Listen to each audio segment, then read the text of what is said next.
et bienvenue aux personnes des signes d'air, Gémeaux, Balance et Verseau pour cette lecture de vie sentimentale du 1er au 15 novembre 2018. J'espère que vous vous portez bien. Alors, nous avons le valet de denier, nous avons la 3 de bâton et nous avons la 10 d'épée. D'accord ? Alors, ce que je perçois ici pour les personnes des signes d'air, c'est que en fait, vous avez, on va commencer par ça. En fait, je pense que ceci explique cela. Je pense que vous, là actuellement, vous êtes dans quelque chose de nouveau, un nouveau début, un nouveau commencement avec le valet de denier. Ça peut être le début le tout début, la toute naissance d'une relation sentimentale. Ça peut être le tout début, la naissance de quelque chose d'un meilleur, d'un mieux. Par exemple, pour ceux qui viennent de se séparer, peut-être, ça peut être enfin je commence à me sentir un petit peu mieux. Enfin, je commence à sortir un petit peu avec mes amis. C'est vraiment le début, la naissance de quelque chose de tangible, de concret. Quelque chose, ça peut être un message aussi que vous recevez, ça peut être une information que vous recevez, ça peut être une personne que vous rencontrez. Voilà, mais je pense aussi que c'est physiquement où vous commencez un petit peu à vous sentir bien, un petit peu à vous sentir mieux. Vous savez en fait où vous voulez aller maintenant. Vous savez ce que vous attendez de votre vie sentimentale. Vous scrutez l'horizon. Vous avez espéré. Et en fait, je pense que vous êtes allé de déception en déception. Mais maintenant, vous êtes là. Vous avez repris naissance. Vous avez repris le chemin de recréer un espoir, de recréer quelque chose. Mais concrètement, tangiblement. Et puis, vous avez peut-être déjà donc les premiers signes, les premiers prémices de ce que vous souhaitez, de ce que vous attendez, de ce que vous espérez. Ça peut aussi être pour certains d'entre vous, il peut y avoir un lien avec l'étranger, n'est-ce pas? Un départ, voilà, ou une personne liée à l'étranger. Parce que, en fait, je pense que vous sortez de quelque chose de pas facile. On a ici la 10 d'épée. Alors, la 10 d'épée, c'est une énergie de souffrance, de douleur. C'est, si vous regardez bien, la personne qu'on voit ici, n'est-ce pas? Elle était allongée là et elle avait ses 10 épées plantées dans le dos. Alors, quand on est dans une situation comme celle-là, on s'imagine qu'on va en mourir. D'accord? On a tous connu ça, des souffrances sentimentales où on a l'impression qu'on ne va jamais se relever. Alors, non seulement la personne s'est relevée, mais en plus, elle s'éloigne de cette zone, elle quitte cette zone parce que c'est la 10. Les 10 représentent des fins de cycle. Donc, c'est la fin de cette période. C'est la fin de cette période. Alors, c'est la fin de cette période de souffrance. Je pense que d'une part, moi, c'est comme ça que je lis la 10 d'épée. Non seulement cette souffrance n'existe plus, vous ne la vivez plus, ou vous êtes vraiment à la fin, mais je pense que vous êtes surtout actuellement dans une situation mentale où vous prenez conscience de cette 10 d'épée, vous prenez conscience de la souffrance et de la douleur par laquelle vous êtes passé. C'est pour moi, comme les épées représentent le mental, représentent la communication, mais aussi la communication avec soi, c'est pas dans le cœur, c'est-à-dire que c'est pas des coupes, c'est pas des émotions, c'est dans la tête. Donc je prends conscience de ce que j'ai enduré. Mais c'est derrière, d'accord? C'est un cycle. C'est la fin du cycle, c'est la 10. Et comme on a le valet de denier, pour moi, vous êtes déjà dans la reconstruction de quelque chose de nouveau. Si c'est pas une relation sentimentale, c'est au moins je suis dans la construction d'un nouveau où je me sens mieux, puisque c'est du denier. C'est concrètement, je vais bien, je vais mieux. Et la 3, c'est pareil. Maintenant, je me suis fixé des objectifs. Maintenant, je fixe mon focus sur ce projet-là, sur cette direction-là. Je sais ce que je veux, je sais ce que j'attends et toute mon énergie, toutes mes ressources partent dans cette direction parce que je sais ce que j'attends en retour, je sais ce que je veux. Peut-être que vous avez déjà des petits retours, on va voir par signe comment ça se passe. Il peut aussi, encore une fois, y avoir un rapport avec l'étranger ou quelqu'un de l'étranger. D'accord ? Mais encore une fois, j'insiste, ça c'est derrière et ça c'est vraiment le nouveau, la renaissance. Donc on va commencer par les personnes du signe des Gémeaux pour voir où ils en sont. Les Gémeaux, Gémeaux, vie sentimentale du 1er au 15 novembre. Vie sentimentale du 1er au 15 novembre. Vie sentimentale du 1er au 15 novembre. J'ai le sentiment que pour certaines personnes, ça peut être un cycle de 10 ans aussi, d'accord? Que vous laissez derrière vous comme ça. Donc, c'est pas étonnant que ce soit, c'est pas évident, quoi. Alors, le roi de bâton, la 5 de bâton, la 3 de bâton. Encore une fois, la 3 de bâton, hein, on l'a 2 fois, c'est la même, celle-ci, d'accord? Ce sont les mêmes.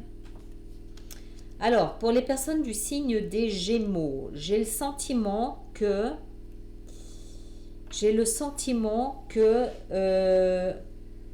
cette renaissance, ce renouveau ici, il touche beaucoup votre force de vie, votre fougue intérieure. Il est là le renouveau, la renaissance. Vous amenez dans le concret cette capacité à l'action. Il n'y a aucune émotion là-dedans, d'accord? Il y a de l'action. Vous êtes dans le mouvement, vous êtes dans le je veux, je fais, j'avance, vous comprenez ce que je veux dire? Il y a vraiment, il y a aucune émotion, vous n'êtes pas dans le projet non plus, vous êtes vraiment dans l'action. Vous avez concrètement commencé à poser un nouveau départ, concrètement commencé à poser de nouveaux jalons, de nouvelles choses pour votre vie sentimentale. Encore une fois, pour certaines personnes, il peut s'agir d'un départ à l'étranger ou... non, je pense que c'est un départ à l'étranger ou quelqu'un qui a à voir avec un signe de feu. Alors, on a la 5 de bâton aussi. La 5 de bâton... la 5 de bâton peut nous signifier, elle peut nous signifier un petit peu des arguments, un petit peu des... Vous êtes peut-être tellement dans l'action, tellement dynamique, tellement... C'est presque de la rage. Je m'explique, c'est pas une rage vengeresse ou revancharde ou quoi que ce soit. Je pense que vous êtes dans la rage de vivre. Vous êtes dans la rage d'arriver, vous voulez une nouvelle vie, clairement. Et je pense que vous y mettez tellement de fougue, tellement de feu, que c'est presque de l'acharnement, c'est presque c'est presque trop fougueux. Et du coup, ça peut engendrer quelques petits conflits avec des personnes autour de vous. Peut-être qu'il y a trop d'exigences, peut-être qu'il y a trop de demandes, peut-être qu'il y a trop de fougue, d'impatience aussi. Il y a peut-être de l'impatience, de la frustration, parce que vous savez où vous voulez aller. Vous voulez emmener cette personne ou vous voulez vous emmener dans un endroit bien spécifique et du coup ça engendre des conflits, peut-être que, alors, pour ceux qui sont en couple, c'est un petit peu compliqué à expliquer en fait. Pour ceux qui sont en couple, clairement il y a une dissonance de direction. Vous voulez aller dans une direction, votre conjoint n'en a pas forcément envie, donc voilà, il y a un petit peu, il y a une divergence d'objectifs. Si vous êtes seul, vous savez très bien où vous voulez aller, mais du coup peut-être que vous énervez un petit peu votre entourage. Parce que vous répétez, il y a vraiment une forme d'acharnement. C'est comme si vous aviez trop de fougue, d'accord? Donc vous pouvez agacer votre entourage à répéter toujours la même chose, voilà. Ça peut aussi être vous qui donnez des conseils, qui expliquez comment les choses se passent et du coup il peut y avoir une forme d'agacement. Et puis pour ceux qui veulent peut-être se séparer, peut-être que peut-être que vous voulez le faire, mais vous n'osez pas.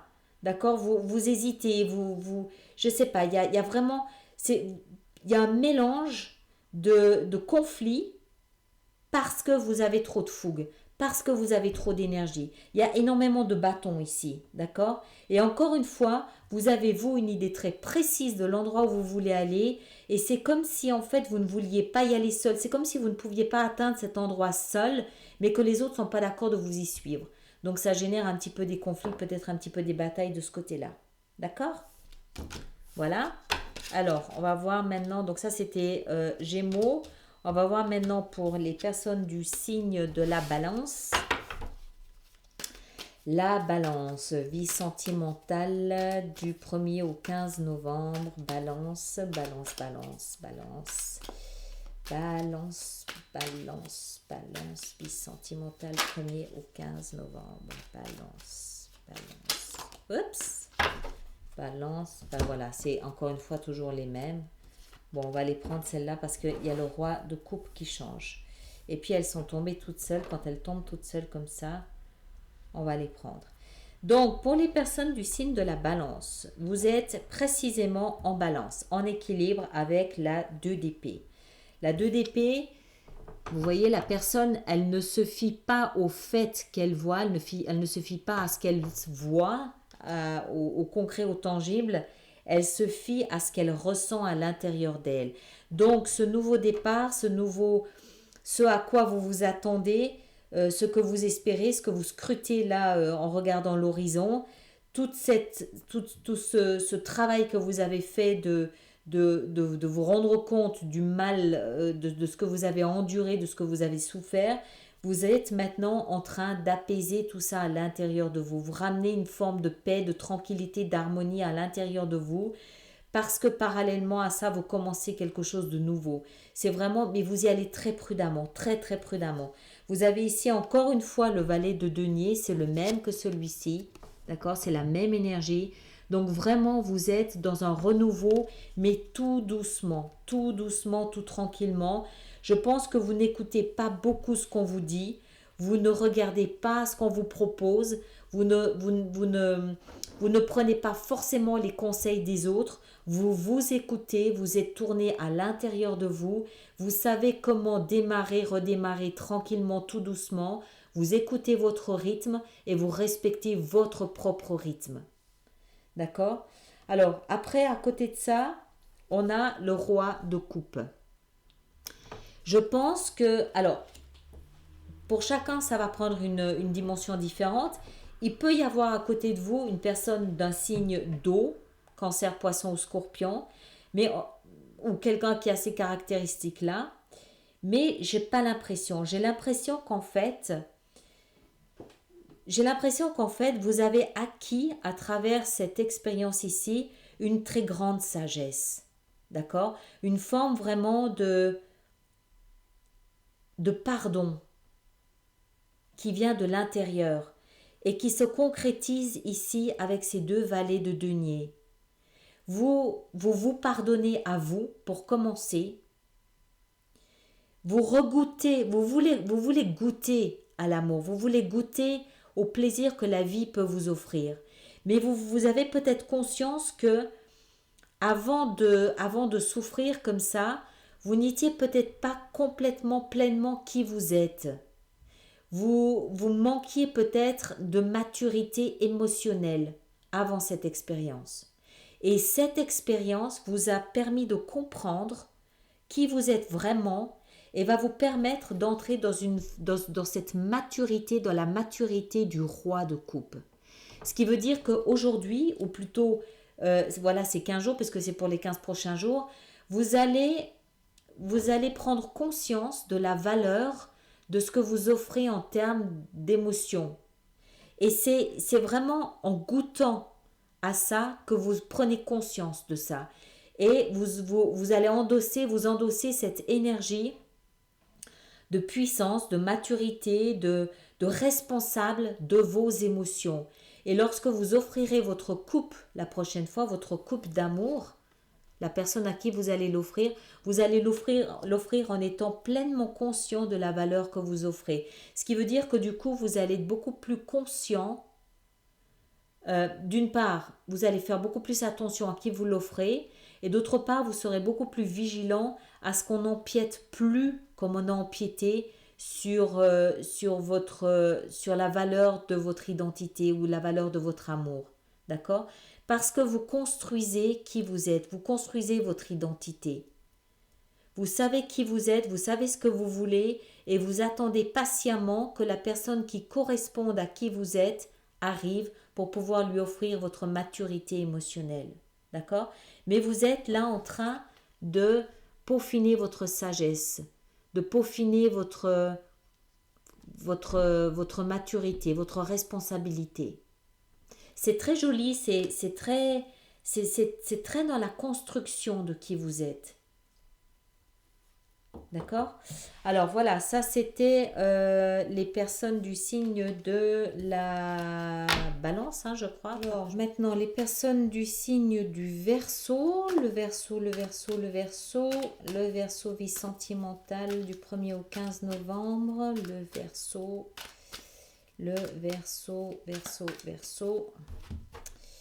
Alors, Verseau, la 3 de denier, la reine de denier et l'empereur. D'accord. Alors, la 3 de denier, il y a beaucoup de deniers là pour les personnes du signe du Verseau. Donc, la 3 de denier, pour moi, donc ça veut dire que vous êtes en train ce nouveau départ que vous êtes en train de prendre, cette nouvelle construction que vous entamez ou que vous avez entamée ou que vous entamez, vous êtes vraiment vous prenez conscience que c'est important. Vous prenez conscience qu'il faut continuer à persévérer, continuer à vous accrocher à ce nouveau départ que vous avez. Mais c'est comme si vous étiez devenu beaucoup plus vulnérable. C'est comme si en fait vous étiez plus fragile, plus sensible parce que vous protégez vos barrières maintenant. Ça me donne le sentiment, j'ai envie de dire ça me donne le sentiment que en fait vous avez peut-être été trahi, d'accord, et que maintenant vous êtes beaucoup plus vigilant. Vous êtes comment est-ce que je peux expliquer ça autrement? Vous êtes sorti de ça, on est bien d'accord. Il y a quelque chose de nouveau qui est en train de prendre forme. Ce quelque chose de nouveau qui est en train de prendre forme, vous êtes parfaitement conscient que vous devez vous y accrocher de toutes vos forces et que vous devez vous permettre d'en faire quelque chose de solide. C'est comme si vous aviez en fait un tout petit morceau de bois et que vous êtes en train de le ciseler pour en faire quelque chose de très beau. D'accord? Vous savez que c'est ce qui va vous sauver. Vous savez que c'est ce qui va vous sortir de la situation dans laquelle vous êtes. Vous savez que c'est le cadeau de ce que vous avez souffert. C'est comme si vous étiez en train de faire un diamant d'une souffrance. Mais vous prenez conscience qu'en même temps, vous devez poser vos limites. Vous mettez des barrières tout autour de vous, vous vous protégez. La reine de denier, c'est la reine garde-frontière. C'est la reine qui sait très bien comment construire quelque chose, qui sait très bien comment construire son patrimoine et qui sait très bien comment protéger son patrimoine. D'accord? Donc, vous êtes beaucoup plus vigilant à ce qui se passe autour de vous et vous êtes focalisé, concentré sur cette construction. À un tel point qu'en fait, vous endossez un petit peu l'énergie de l'empereur. Hein? L'empereur, alors ça peut être une personne d'un signe du bélier à côté de vous, mais pour moi, ça veut surtout dire que vous êtes presque devenu autoritaire dans cette nouvelle façon d'être par rapport aux autres. Vous êtes focalisé sur ce travail qui a commencé à l'intérieur de vous et vous en êtes devenu presque autoritaire, presque hermétique à ce qui se passe à côté de vous. Presque fermé. Vous laissez difficilement entrer quelque chose dans votre vie parce que je pense que voilà, c'est pas forcément très drôle, d'accord? Mais voilà, l'énergie de l'empereur, méfiez-vous, c'est peut-être quelque chose d'un petit peu rigide. En même temps, peut-être que c'est quelque chose de nécessaire maintenant, jusqu'à ce que vous arriviez à atteindre ce stade où vous pouvez, vous allez pouvoir laisser votre vie s'épanouir et vous allez pouvoir vous reculer un petit peu et apprécier ce que vous avez fait, apprécier de quelle façon vous avez modelé votre vie sentimentale pour pouvoir à nouveau avoir envie de vous ouvrir et avoir à nouveau envie de faire confiance à quelqu'un et le laisser entrer dans votre vie. Pour l'instant, je n'ai pas l'impression que ce soit vraiment le cas. D'accord? Alors, vous me laissez vos commentaires comme d'habitude. Merci bien.